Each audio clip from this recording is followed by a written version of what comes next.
Hello, everyone. Thank you for joining us this afternoon. I hope everyone can hear us. My name is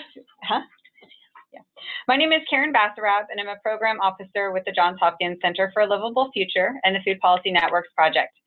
Today's call is an outgrowth of a request on the Food Policy Networks listserv almost a year ago to bring together state councils. On this call, we will learn about the role that state councils often play as conveners, bringing together and building relationships across local food policy councils to learn from one another, support each other, to elevate local issues, and build a collective local voice. We will hear from 3 state conveners: Michigan Local Food Network, Maine Network of Community Food Councils, and the Ohio Food Policy Council Network. After the presentations, there will be time for questions and for you to share strategies about how your state council convenes your local councils. We have a pretty small group today, about 21, so we should be able to have a good conversation. Before we begin, though, I want to go over a few kind of housekeeping items and features of Zoom for those of you that may not be familiar with the platform. Zoom is a video conferencing system that we were using today. To start, everyone is on mute, which is why you couldn't hear anything to begin with. To unmute yourselves when we get to the part about conversations or questions, you can click on the microphone icon on the bottom left corner of your screen. If you don't have a toolbar showing right now or it's hidden, if you scroll down or hover at the bottom of your screen, it will appear, and then you can see a set of tools, including one to be able to mute and unmute yourselves, and also to turn on your video camera. For folks that are on the phone, if you click *6, that will enable you to mute or unmute yourself. If you have a question or a comment and would prefer not to speak, you can also use the chat box. You can open the chat box by clicking the chat icon in the toolbar at the bottom of the screen. In the chat box, you can choose who you want to talk with by clicking the blue button that says Everyone, and that'll give you a list of options of all the attendees. To start, I would like to check everyone's use of their chat box and also to see who's on the call. If you would please take a moment to chat in the box what your name is, who your affiliated food policy council is, and what state you're in. That'll give everyone a sense of who's joining us this afternoon. So with that, let's get started. First up, we have Liz Gensler and Megan Mason-Minnick with the Michigan Local Food Network. Liz Gensler is an outreach specialist at the MSU Center for Regional Food Systems, or the Michigan State University Center for Regional Food Systems. Her work focuses on the Michigan Good Food Initiative, which is a statewide agenda to advance good food that is healthy, affordable, and fairly and sustainably produced for all Michiganders. Liz co-coordinates the Michigan Local Food Council Network, a community of practice for local food and food policy councils, and a key element in Michigan's good food infrastructure. Megan Mason-Minnick is the principal and owner of E&P & Associates. She is the co-facilitator of the Michigan Local Food Council Network and an urban planning consultant with a specialty in food systems. And with that, Liz and Megan, take it away.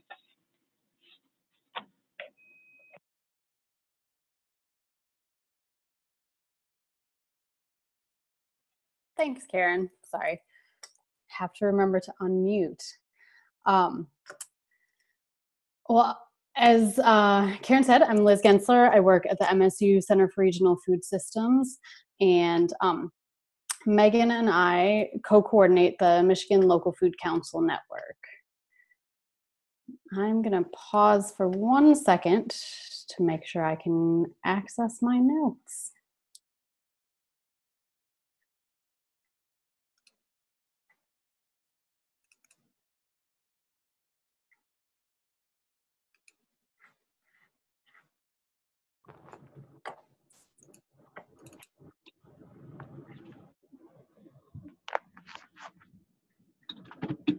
Nope. Sorry about this.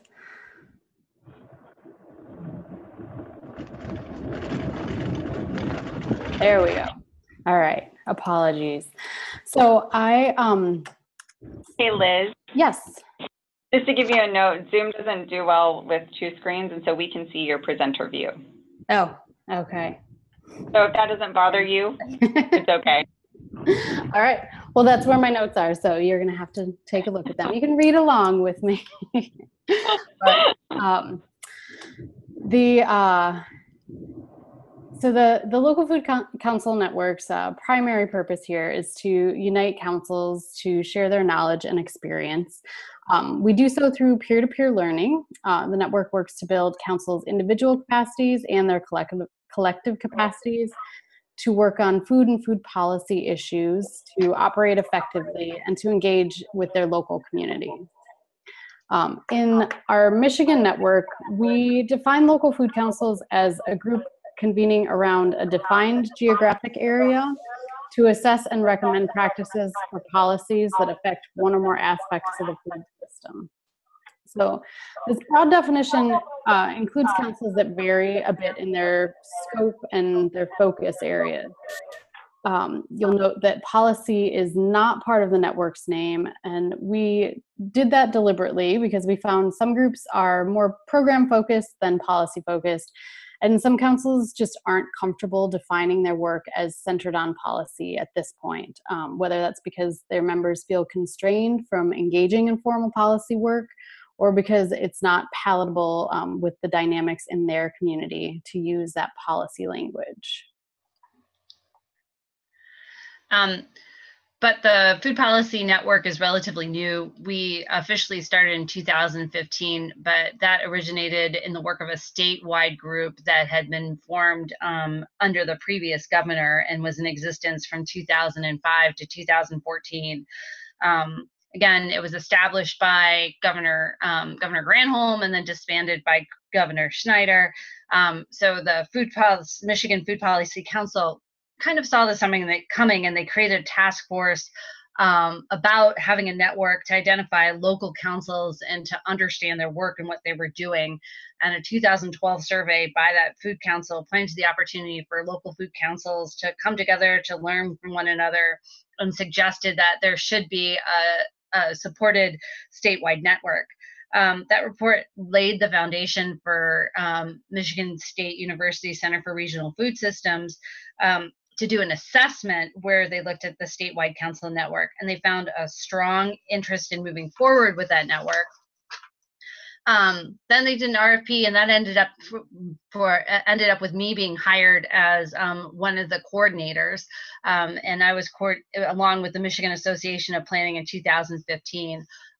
Over time, over the past 2 years, what's happened is the Center for Regional Food Systems instead has become more and more involved, with Liz in her capacity as working for them becoming more involved in the day-to-day, and helping to grow the size and scope. Now we share coordination responsibilities.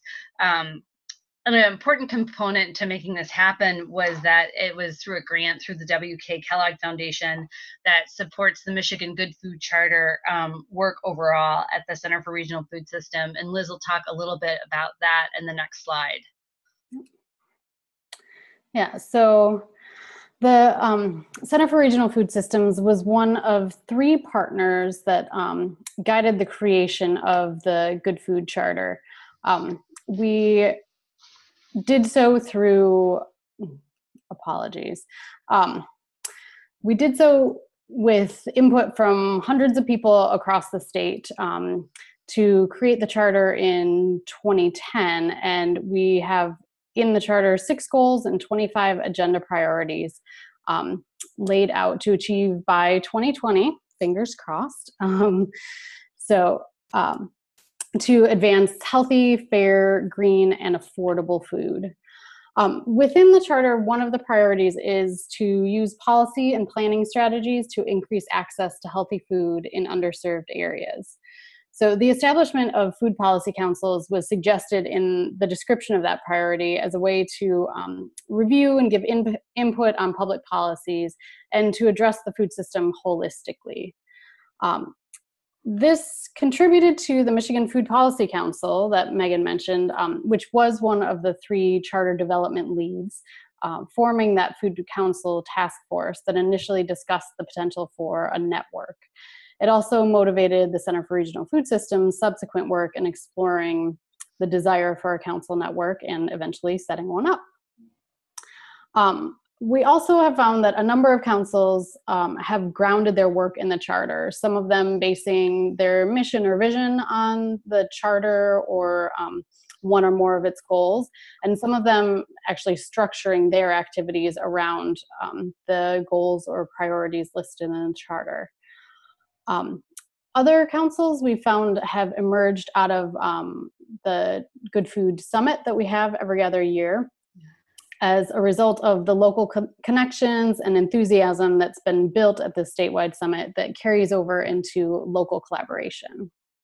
And for me as an outsider coming into MSU and CRFS, but also having been working in a food systems planning since 2008, what I saw was that shared document and shared vision really gave a familiar platform to all the different councils, and they all kind of knew what the playing field was, and also had the Center for Regional Food Systems had their respect and knew that Center for Regional Food System was continue to fund it, be that backbone organization. And they had seen CRFS do that also with several other networks that the center has helped with in terms of farm to institution and food hubs. And so that trust, I think, really helped bring councils together in a shared space. And there was a respect for that organization. And that was really helpful as a coordinator to bring people under that umbrella. And especially it took kind of away sometimes when you get different groups together in terms of who's in charge and whose policies or whose agenda is going to lead, because they had seen Center for Regional Food Systems put together the charter in the way that they did.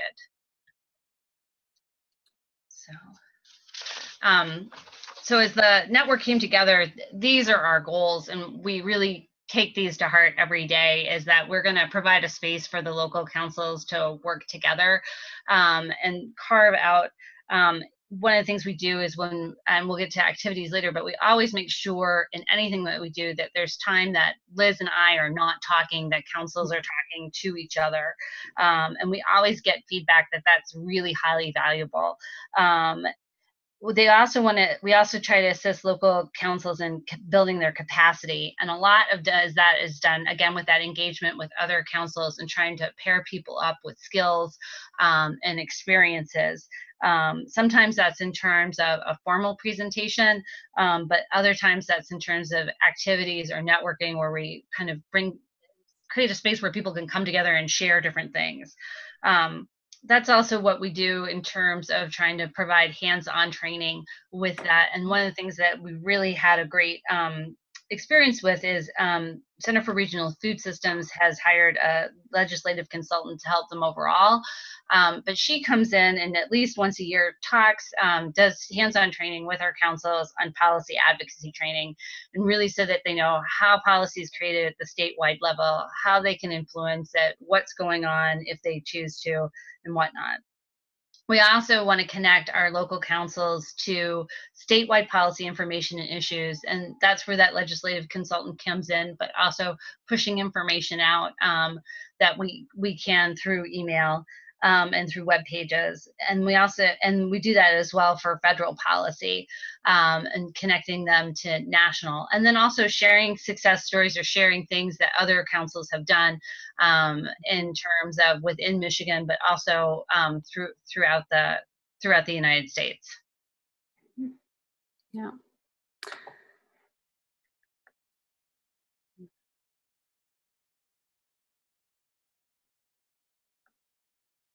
So,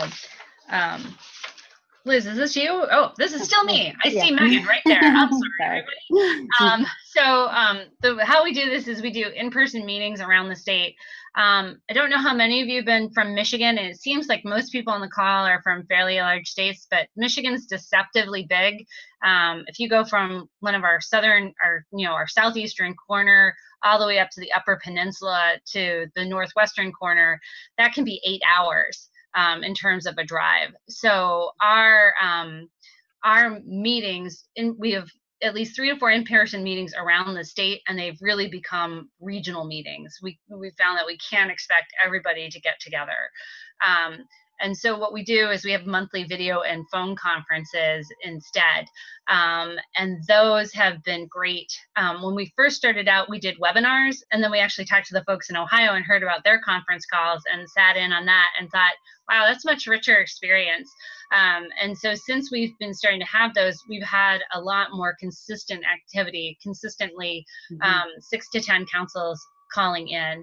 And the way we structure those is that we have updates on federal policy and state policy, but then also we have a short presentation by somebody on something that's of interest that the councils have told us, or that's coming up that we know that they would be interested in. Like, for instance, a lot of our councils deal with SNAP benefits. And so there were some changes coming up in those policies that one of our members was really familiar with. And she said, I'll share that with folks. And so they'll open up. And then we also have time at the end of that also for anybody to share events or ask questions and say, I'm struggling with this. Has anybody else dealt with that? We also do participation in statewide meetings on food policy. That statewide council I mentioned earlier, when the current governor disbanded it, he put it into something that he has as interdepartmental collaboration committees, and there's a specific one on food policy. So we make sure we attend that every month. We are on the agenda to share what different food councils are doing, but also we get a good pulse on what's happening on the statewide level in terms of fixing small things in policy. For instance, WIC licenses, which are not necessarily small, but they are kind of small policy with a small p instead of a big P. We're also on the Healthy Kids, Healthy Michigan Food Access Policy Action Team. And that's been great in terms of that a lot of our councils, and also we are limited by our funding in terms of doing direct lobbying. They are not. So they will come to us and say, hey, what do food councils want to see happen on the statewide level? What do they want to see happen in this legislative session? And so that's a place where we can share that and have give those agenda items to people who are empowered to go off and do that. We push out an e-newsletter every 2 to 3 weeks, which we try and always have in that a little something on funding, something on training, something that an event that you can go to, and here's a piece of inspiration from either somebody in Michigan or somebody around the country, and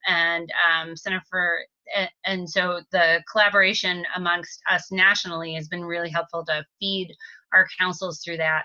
And also that is through a listserv. We have over 180 members now, which in 2 years, I think, speaks a lot to what people are hungry for. And then also we have a web page that we maintain on the Center for Regional Food Systems website.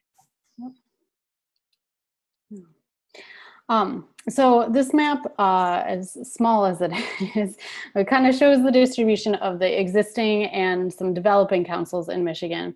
And so, as Megan said, you can sort of see why our in-person meetings become regional, because there's a good concentration of folks in the southern half of the lower peninsula, but it gets kind of sparse up in the upper areas, and it is quite a distance to travel. So ideally in the next couple of years, we'll have a bunch more markers on this map and have councils covering more Michigan communities. And one way that we have supported the development of new councils is through seed grant funding. So in 2017, we've offered 2 rounds of seed grants.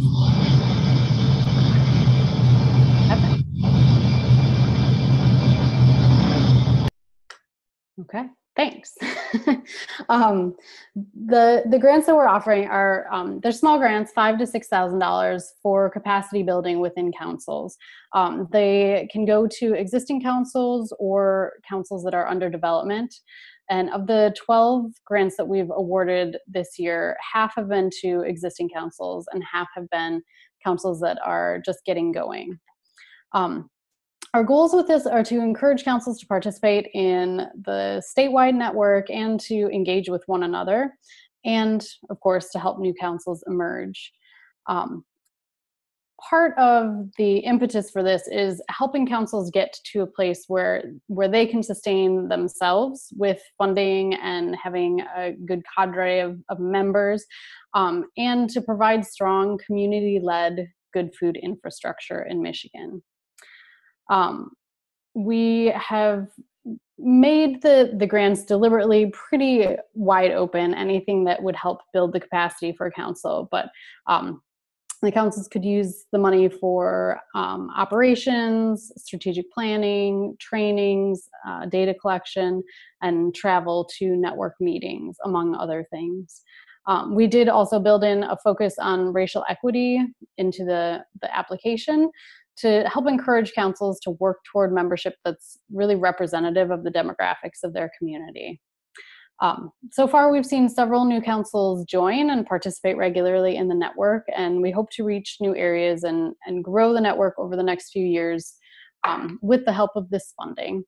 And as we approach 2020 and the charter's end, if you could actually call it that, we see that councils are going to be playing an important role in helping to determine what comes next, and maybe even being sort of the driving force behind what happens in Michigan's local food scene in the next decade. So I think that is all from us. I hope it's been helpful. Like Megan said, we're relatively young, still a work in progress, and we're definitely always happy to connect with others in this work. So if you have questions or have any ideas to share, please do be in touch. Thanks. Thank you so much, Liz and Megan. That was a really wonderful presentation and so great to hear about starting off with the charter and the work that you've been doing with the councils and the funding stream and just the ongoing ways that you engage them through monthly meetings and regional meetings. So thank you so much for sharing with us about Michigan. Up next, we will hear from Ken Morse. We're moving a little bit farther east now to the Maine network of community food councils. Ken lives in Norway, Maine, in the foothills of the eastern slope of the White Mountains. He grew up on a 60-acre apple orchard nearby. He's been involved with organizing food co-ops, farm-to-institution projects, and community food councils. He's coordinated the Maine network of community food councils for the last 6 years. With that, I will turn it over to Ken. Hi, everybody. It's interesting hearing about Michigan. There's a lot of parallels, and then there's also some interesting differences. Maine, the food councils here in Maine have grown along with a fairly robust and diverse local foods movement in general. Maine has the most new farmers of any state in the union. It has the largest organic farming organization, MOFCA. It has the fisheries as well as the land-based. So it has over 100 nonprofits working on food system work. So it's pretty diverse, and I think that's kind of the grounds on which the food councils have grown.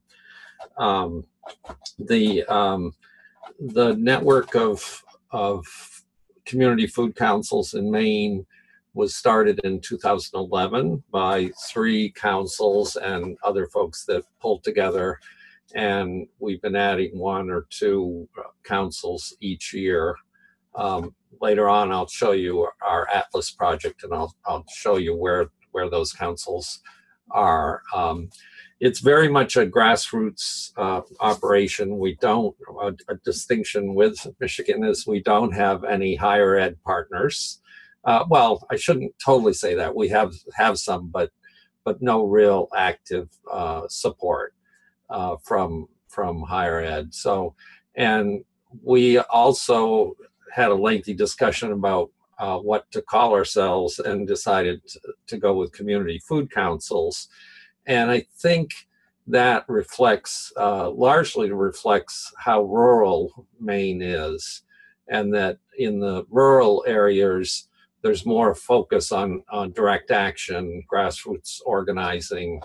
You know, I always say that you know, when you crowd people together in cities, you need more rules. And so our more urban food councils have started to do more work on food policies, and that's starting to ripple throughout the network. We have monthly meetings, and we alternate between a Zoom meeting like this and a face-to-face meeting. We also have some distance challenges. Some people would have to drive 3 or 4 hours to get to meetings, so we usually see them on Zoom. We have an annual summit each year, which has been sort of fertile ground for forming new councils. Often people hear about it and come and then go and make connections with other folks and go back and organize community conversations that often lead to councils. And so that's how the councils have been proliferating across the state. One of the things that's really been key to us, we don't have a lot of funding. Our staffing is about 12 to 15 hours a week. And that's mostly my work. And there's a person that manages the finance, we call her oversight person, for our fiscal home, which is a hospital in Lewiston. And but for the last 3 or 4 years, we've been devoting half our budget to our shared gifting program. It's similar in some ways to your small grant program that you folks in Michigan talked about. They are small grants. They range from $2,000 to $5,000. But what really has worked about it is that we put out an RFP for very short and asked for 2-page proposals. Folks put in those proposals, and then we share all the proposals with all the councils, and then have a special meeting where they each present their proposal to all the other councils, and then they're allocated. Usually it's around 2/3, 3/4 of their request. It depends on.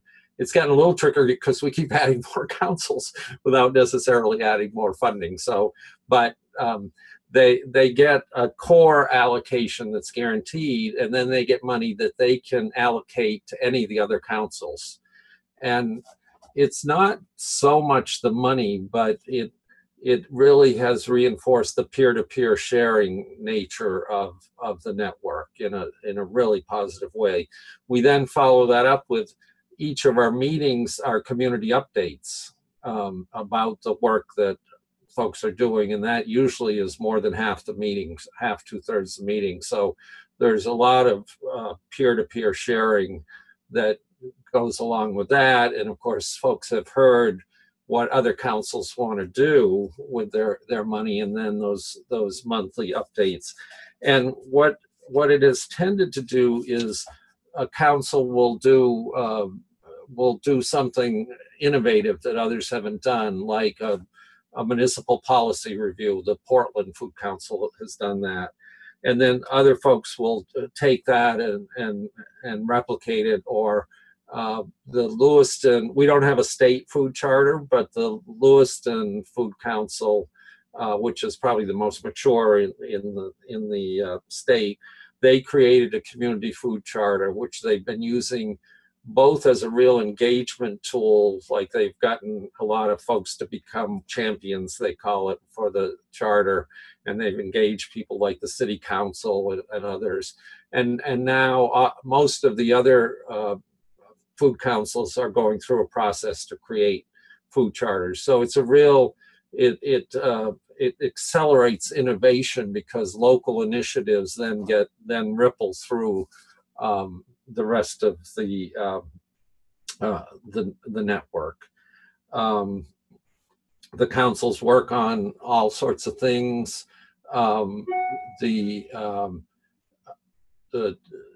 Generally, the first year or so, as well as kind of just getting organized, is really focused on education and trying to learn how the food system works, and especially how the main part of the food system works. So there's a lot of education within the council and within their communities. A lot of showing of movies frequently. All the councils will show the same movie, so we can cross promote across the state various movies that are being shown. Increasingly, councils are doing food festivals.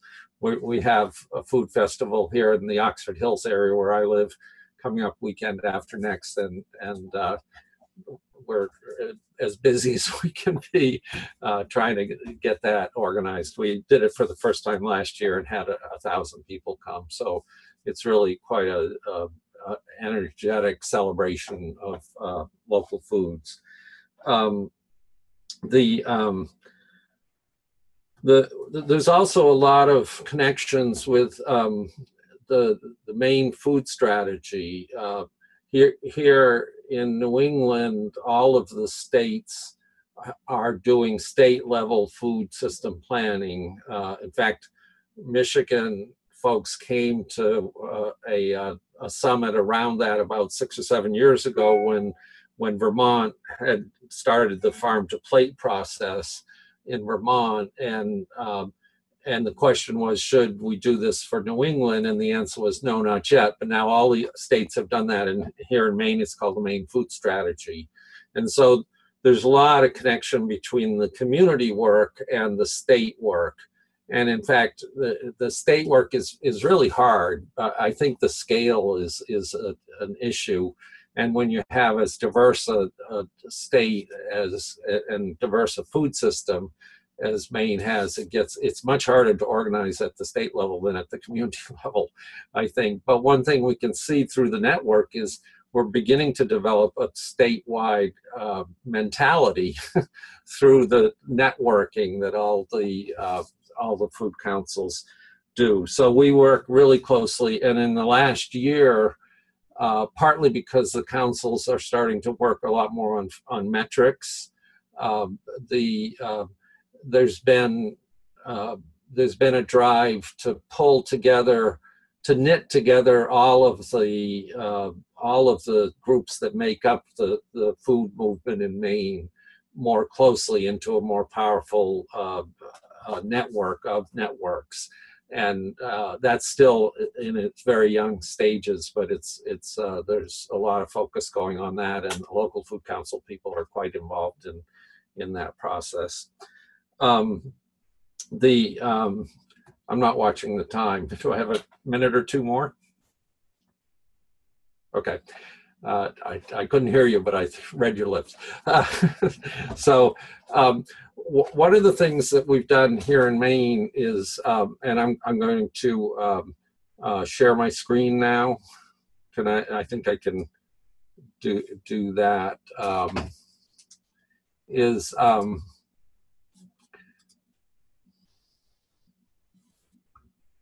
Can you see it now? Yes.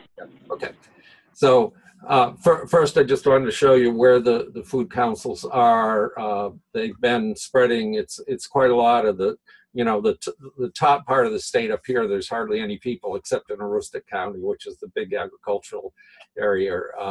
And down here, they've been adding, and there's actually 3 or 4 clusters of communities in this area that are now talking. So it's getting to be a fair amount of the state. As I said, when councils start, a lot of times they do some sort of profile, and after folks doing this for a couple of years, we came up with the idea of doing the Maine Food Atlas. And so this is a project that we've been developing for 4 or 5 years, and it's just been live for about 2 years, and it's been growing pretty rapidly, and it's a free online atlas where people can set up an account and add listings for all sorts of things for the food system, not just production, but support groups, cooperative extension, food pantries, food security, farm to school, infrastructure components, all of those things. I'll just show you a little bit about it. There are these tabs on the side where you can select the sorts of things you're looking for. So it's partly aimed to help people find things, and I'm not going to take time to go through a lot of that, but you're certainly invited to explore it yourself. But I will just show you one or two of the sites. When you go in and click on a link, or you select something, you get to these inner pages that the farms or other groups create, which shows where they are on the map, has information about them, has county information about the agricultural stats. And then I think the part that's really special is the photo galleries. So we found these are really can tell the story, and they scroll down here along. This is Crescent Run Farm. It's a critter farm. You click on it and you can see the photos large, and they can put in as many photos as they want. I like the pig ones. And it just is a great way to tell a story. And it's not just farms, but it's restaurants and food pantries. And so we've been doing workshops around the state to help people do this.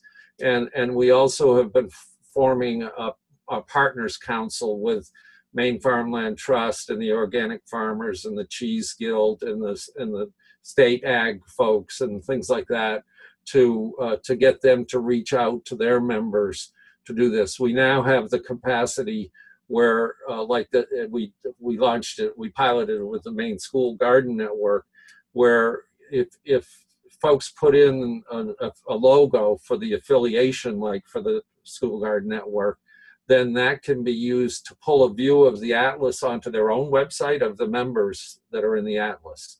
So there's a lot of things like that, and there's a lot of we're working on the Atlas 2.0 to be able to print out lists and do keyword searches, and given that we've had very little money to do this with, then it's come a long ways.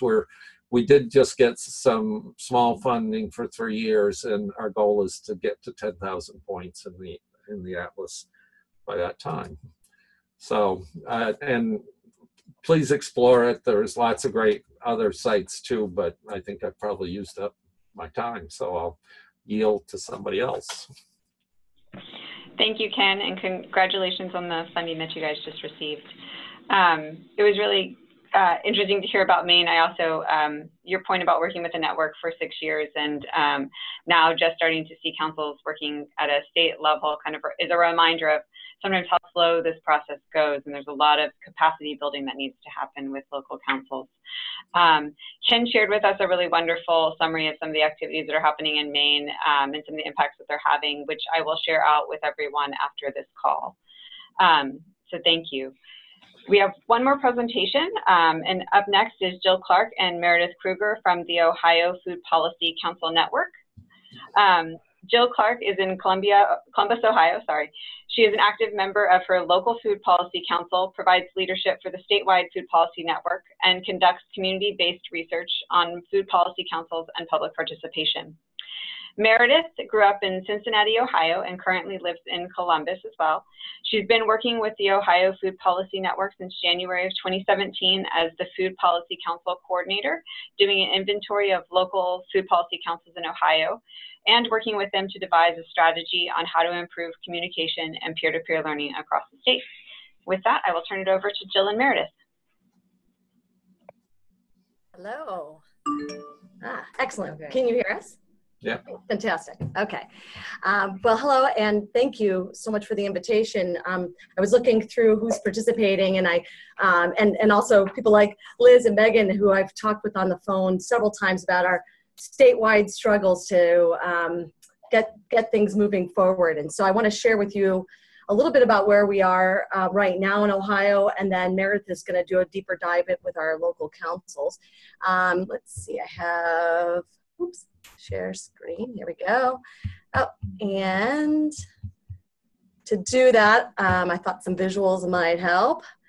And we'll start here. Okay. Oh, there we go. Okay. So our quick history is, it sounds actually very similar to Michigan's. You know, along the top of this timeline, we've got some activities at the state level, at the bottom, local. And really what I want to point out here is that we had a statewide council. Governors change, agendas change, and that council was disbanded. While that was going on, we also had, you know, the Cleveland-Cuyahoga Food Policy Council formed, and Meredith will give an update today on exactly how many councils we have, but we've had over 20 formed in the state of Ohio, you know, kind of working along with what's happening at the state level, and always recognizing that there's we have some different needs at the state level than we do with our local groups, and this is echoed in a lot of what you know, both Ken and Liz and Megan were saying. And in the meantime, you know, we decided, well, we don't have a council, but there's still a lot of interest, and we should just start meeting. And this is just a flyer from our 2016 State Food Policy Summit. We started doing this in 2012. And we would do two things at these summits. One, we'd talk about state level priorities. We'd maybe bring in some national speakers and learn from them. But then we'd always have a separate component of the day that was dedicated to networking of local councils and some technical assistance, of which Ann Palmer came last year and did a session for us on policy readiness.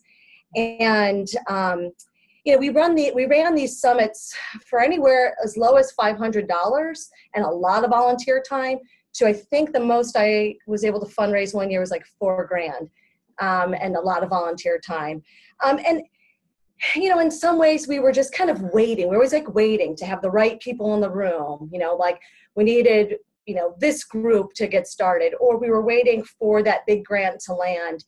And, so I forget who said this, but someone said, well, but we're here and we want to do something.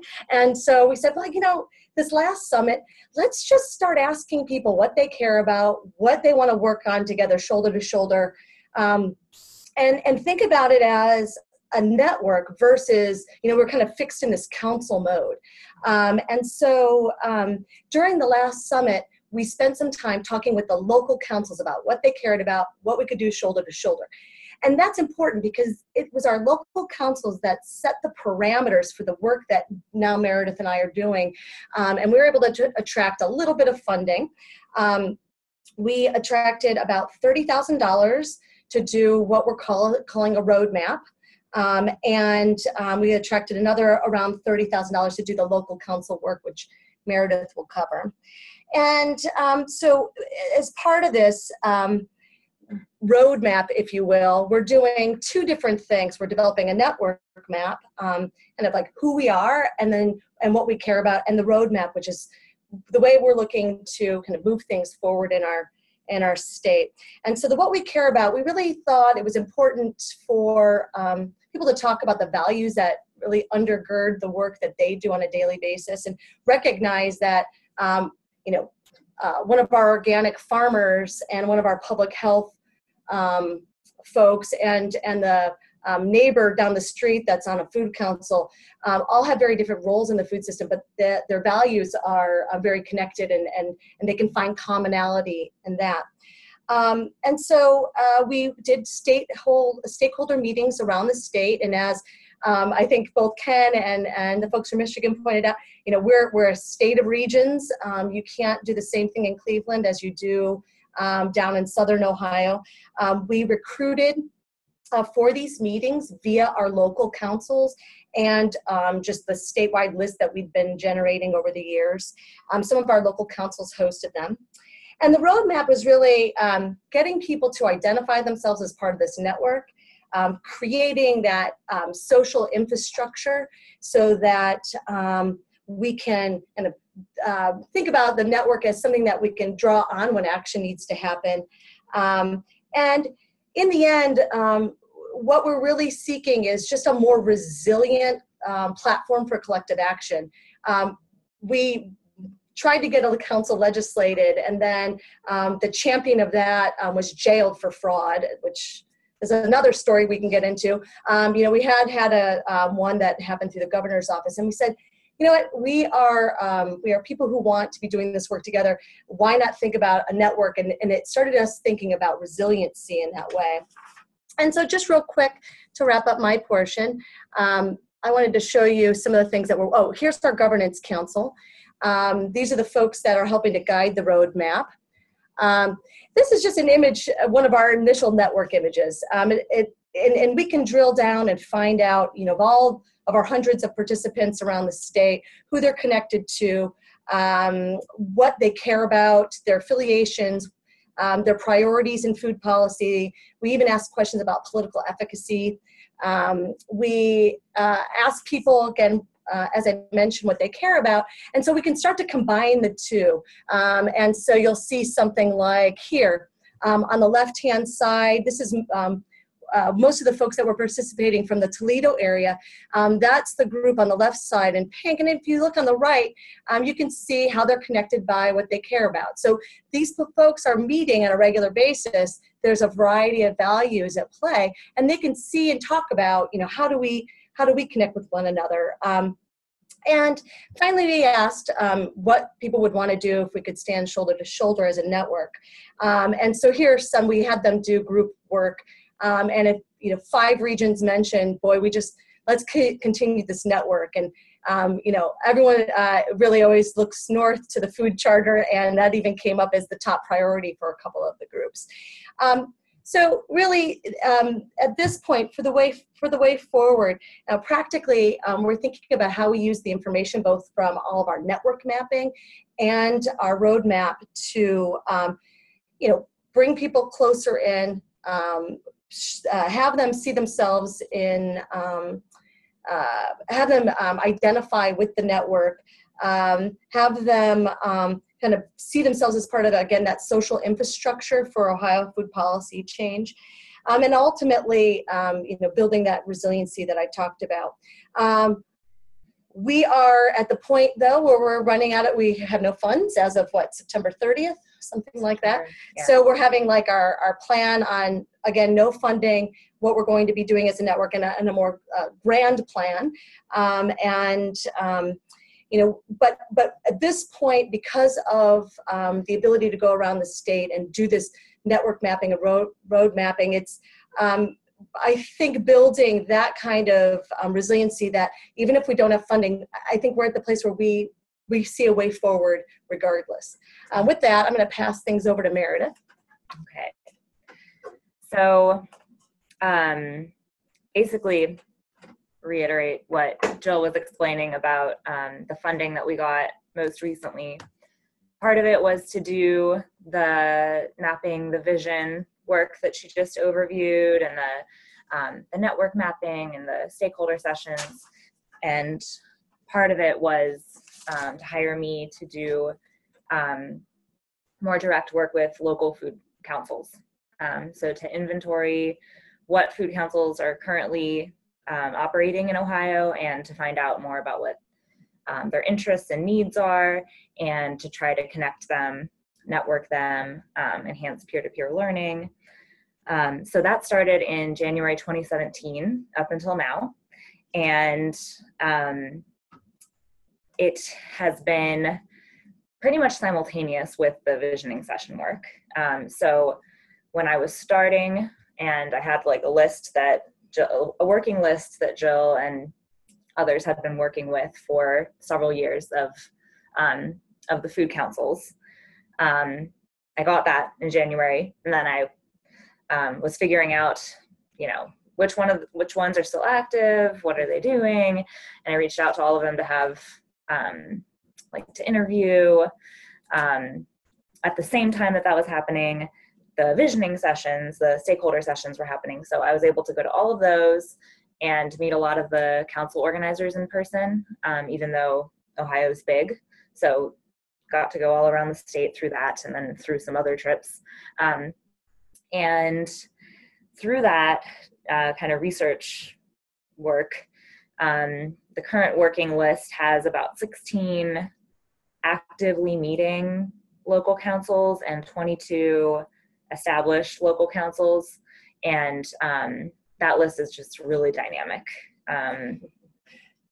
So it's really hard to pin down like a number, but this map shows a general idea of, you know, the purple is a council that is there, but they may not meet for a year and haven't met for a different amount of time.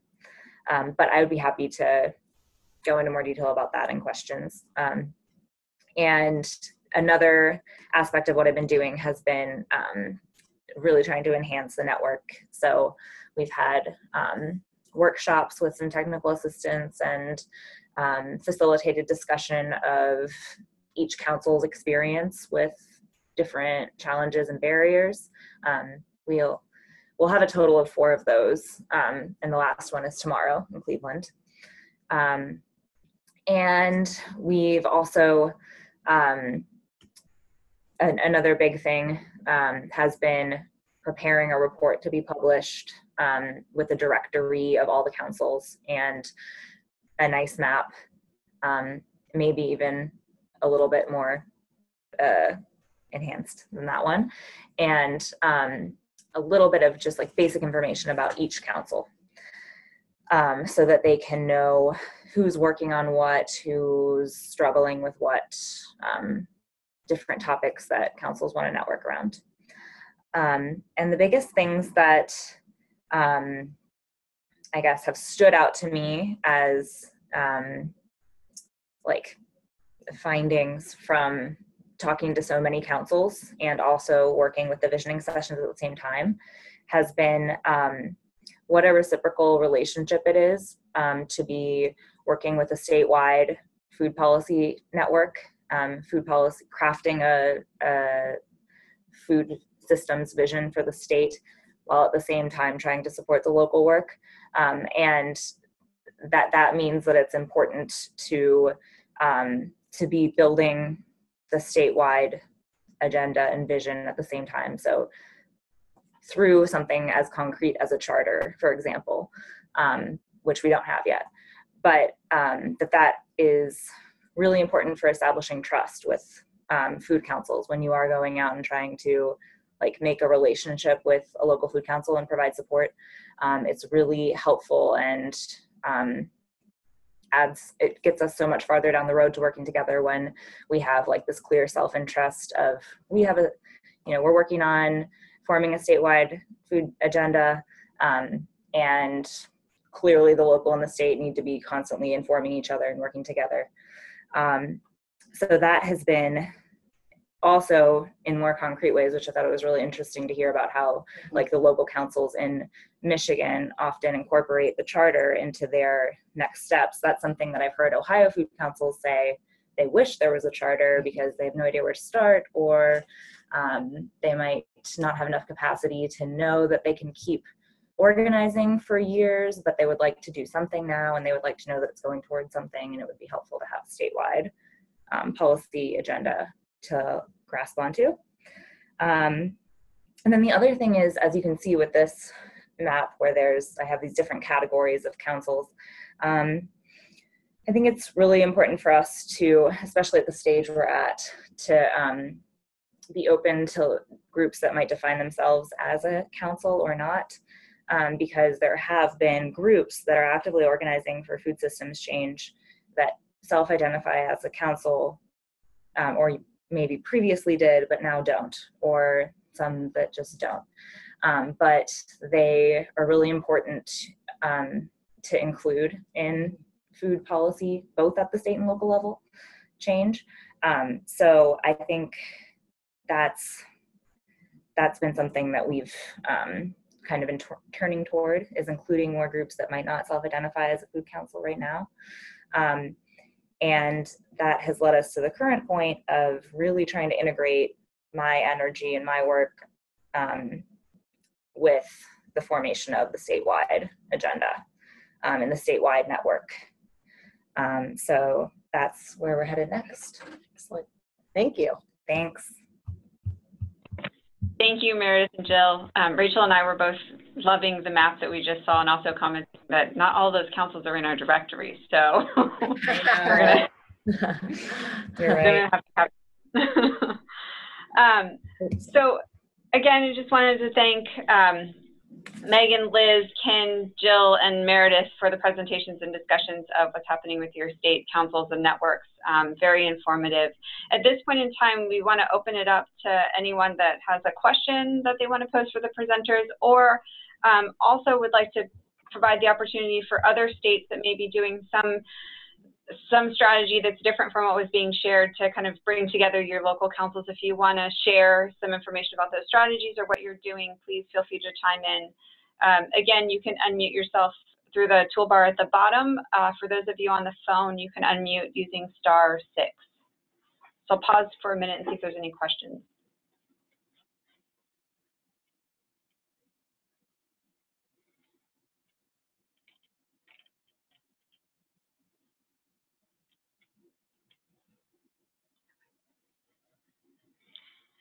Well, while people are thinking, I have a question for all of you, and I know you're all in different phases, and the question is more around kind of how valuable or important has it been for you to have paid staff to support your networks or your work?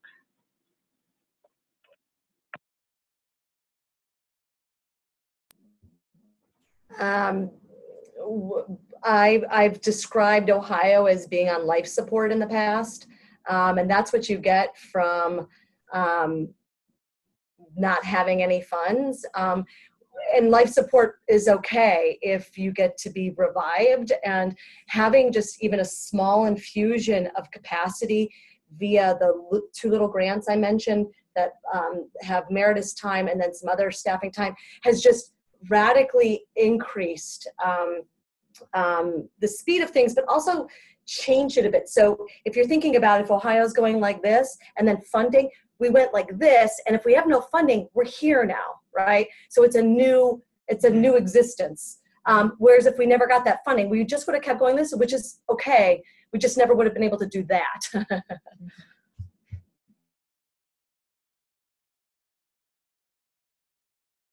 Yeah, this is Megan. You know, what Liz and I both is, sometimes it's the impression that for both of us, this is our full-time job. It's not. So, you know, I'm a paid consultant. This is one of many jobs. I like them to think that this is, you know, for all my clients, you're my favorite client and you're the only one in the world, but really this is the one where my heart is. And Liz and I talk, and this is only part of what she does for CRFS. So if there's more time, there's more things that we can do, again, to make those jumps that Jill was describing, and especially in terms of new council formation and holding and getting information out there and finding who's out there and connecting them and whatnot.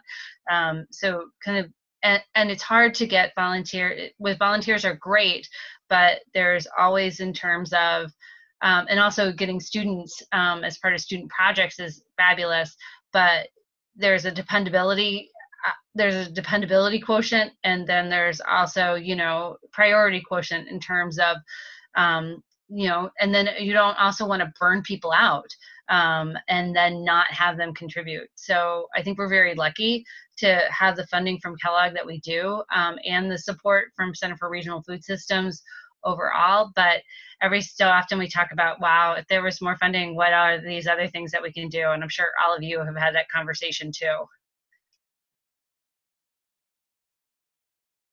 Yeah, I will just chime in to say I agree. You know, there is definitely always more that we could do. And in hearing from Jill and Meredith and Ken, and where you guys are without having had the luxury of having some funding like we have, it's pretty phenomenal where your groups have been able to go. So it's motivational for me, feeling like we're in this great position where we have some dollars to make things happen. So we got to do it.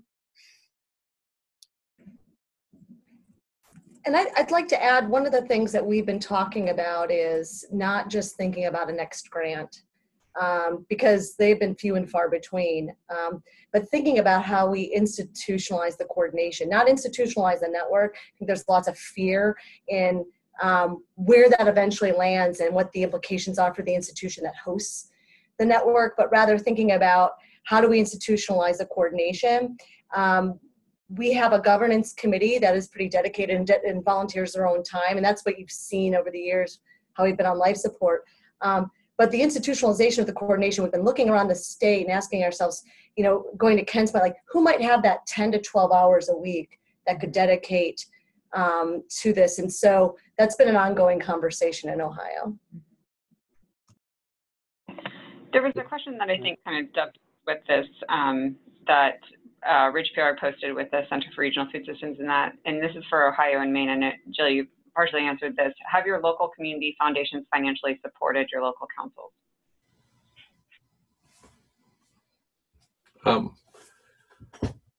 Yes, to some degree in Maine. And the other thing is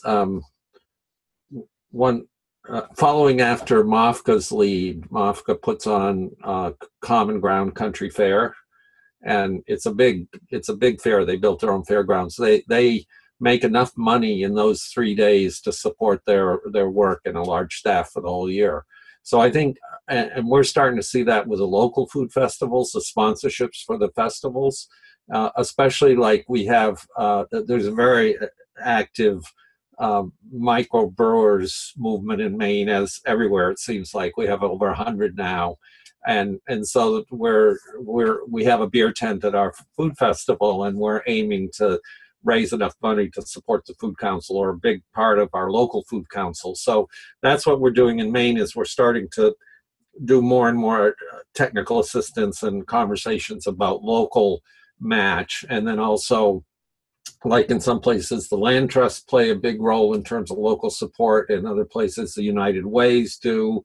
The Healthy Maine Partnerships used to, until the governor, we have a Tea Party governor.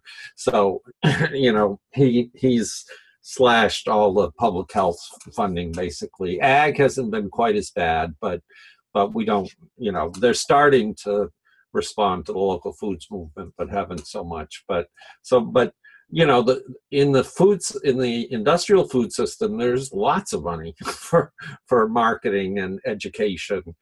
As we rebuild the local food system, we should be able to incorporate education as part of that, and organizing as part of that.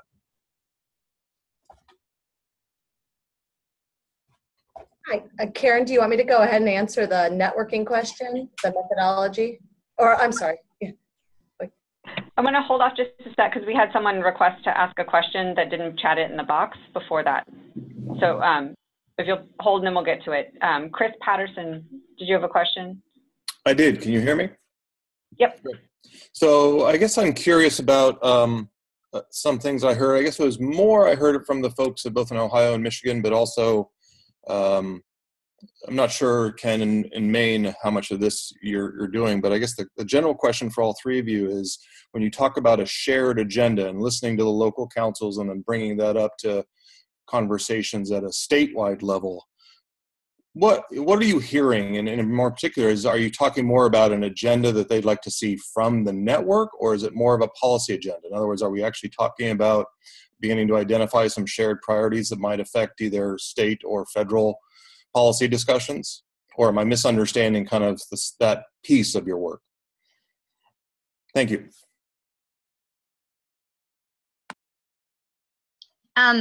When we first started the network in Michigan, we asked people, did they want to have a shared policy platform when we had the councils together? And kind of overwhelmingly, we got, no, we're not ready to do that. But there have been several things, especially around urban agriculture, where bills have been introduced in our state legislature that have brought people together. And so what we've tried to do as a network is keep people apprised of that, and also the farm bill. And we're really fortunate to have Senator Stabenow from our state heading the Senate Agriculture Committee. So her staff gives us a lot of updates. And then where people have shared values, we encourage them to link together and to work together. There are a set of bills in our state Senate around urban agriculture that have been somewhat controversial. So one of the things that we did was we convened people together to talk about, okay, what are your concerns about the bills? and then we shared that with the Michigan Department of Agriculture and Rural Development, and then we shared that with we shared that with the two senators who were sponsoring the legislation. But again, we're in a weird situation because of our funding and because being associated with MSU that we can't directly lobby. So some things like, I know in Maine they passed a food sovereignty bill, and I don't know how much their network was part of that. That's something that, because of the way we're set up structurally, we couldn't do. So we do our best to find those policy points where people have shared interests, bring them together, give them the ability to share. And then if one person or council wants to take the lead and continue networking or advocacy up beyond that, we make sure that people are connected. Liz, do you think anything else to offer on the way we've addressed that?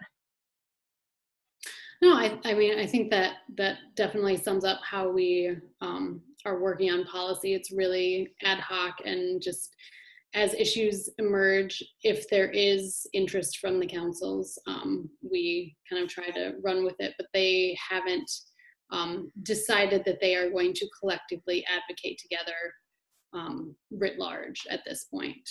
I think for us, the shared agenda has come in kind of a non-policy format with the Good Food Charter, and people seeing their work as connected to the myriad priorities listed in that charter. So some of them are policy related, but most of them are more regulatory, not sort of legislative policy, or things that can kind of happen in other arenas organizationally. And I would say Ohio is very similar to what was just shared. It's more been about identifying kind of what are our core values and principles and what we kind of normatively want to see in the food system, and then building that identity through the network so that it can be activated to do things such as like Ohio's healthy food financing. It was a specific issue. Not everybody in the network worked on it. Not everybody on the network maybe stood behind it, but that didn't matter because the network was there to be activated when needed. When we had a state food policy council, they couldn't even come up with a shared policy agenda. So even when we had the backing of the state and were asked to develop a policy agenda, it was impossible. Thank you. Thank you. All right, Jill, you want to take it away with the network question? Yeah, yes. So very quickly, I can share back to Karen the tool that we use. Pardon me, I'll share back onto the network, the tool that we use. And the technology was pretty straightforward. It's free. You can download it. It's called Gephi, G-E-P-H-I. And the questions we asked were done in person when we were meeting with groups around the state. So it was really kind of a low, it was a low cost, pretty easy to roll out. And I will tell you what, people being able to see themselves and their groups in these maps has generated a lot of excitement and conversation and ideas of what to do next. And it has, when I talked about institutionalizing the coordination, we've been showing this to people that we think might be able to host the network, the coordination of the network. And when they see that this is Ohioans and this is what they care about, and this is how they come together, and this is all the many places they're from, they're blown away. And so it's been, I didn't realize how powerful the network mapping would be. Happy to send that software link and the link to our tool out to the group. I had a question about that. The periphery in the map, what was that? Those are people we need to bring in closer, right? There were also people who, what you can identify in that mapping process are people who bridge between local and state efforts. You can also find people who bridge between important groups. And so you can start to identify people in really key positions, including those on the periphery to bring in, those that bridge to really build their capacity to participate in the network. and I don't like to use the word popular, but then you can also identify people who are most popular, and boy, you better make sure that they get to your next summit and they're telling their friends to get to your next summit, right? So it's just fun uses of it beyond local groups looking at what kind of where they are and what they care about. But yeah, each person at the wrote 10 people in their network. And so that was all that the information that we collected was people wrote 10 people they talked to about food policy. And so the people on the periphery didn't have, like, they talked to 10 people who aren't in the rest of the network. Yeah. And then we asked them questions about themselves too. Yeah, other questions. Maine is so anarchistic that I think the periphery would be most of it.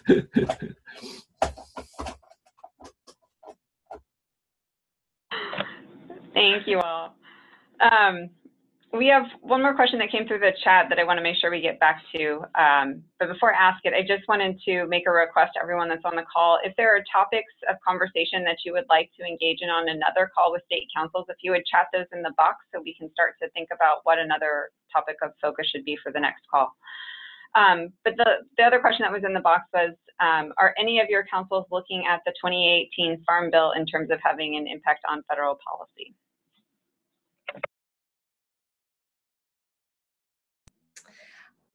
Meredith can maybe speak to our local councils. At the state level. We have a round of listening sessions that are going to be occurring. Our Senator Brown, has asked us to share with him what councils are thinking about the 2018. So we're very fortunate to have that connection. And then again, through the network, we're starting these listening sessions and going around the state with a group. Our Ohio Ecological Food and Farm Association. Meredith, are any of the local groups? I've heard that from two groups, both urban councils, Cleveland and Cincinnati, but I'm not sure if others have it on the agenda. Here in Maine, we have Shelley Pingree, and there's a lot of focus on food waste. We had a statewide workshop, the network on food waste, and out of that has come a Maine Gleaning Network and a Maine Food Recovery Coalition. So there's a lot of energy around food waste and that piece of the Farm Bill especially. In Michigan, I know Detroit City Food Policy Council is tracking the Farm Bill, and I imagine that they will weigh in some way, shape, or form, especially around urban agriculture. And there are many other cities in Michigan too that also have urban agriculture, and so they were very interested with the Urban Agriculture Act that was introduced in December of last year, but have been disheartened to hear from Senator Stabenow's office that that's probably off the agenda right now with that. So one of the things we try and do as coordinators is keep people up to date about the changes, and also, since we know people are interested in tracking it, where it is in committee, and what changes are happening. And we try and push that out we try and talk about that every month on our phone calls. I want to add something really quick, and that is the recommendation that's been given to us from our senator has been to, we're kind of in protection mode here, and so what local councils can do is to talk about the programs that they are currently engaged in that are working for them, and thinking about the kinds of programs that we want to make sure don't lose all their funding or maybe be taken off the books. So that right now I think is a really key thing local councils can do, is communicating what's working already through the previous Farm Bill. Thank you. Thanks, Jill. So we are at time, and so to be respectful of everyone's time this afternoon, we're going to pause and say thank you to our presenters, and thank you so much for being on this call, and thank you to everyone for joining us this afternoon and for the great questions. It's been a really wonderful conversation. If after this you have thoughts about another topic for another call, please feel free to email us, and we'll set it up. So with that, we are adjourned, and thank you all. Have a great afternoon.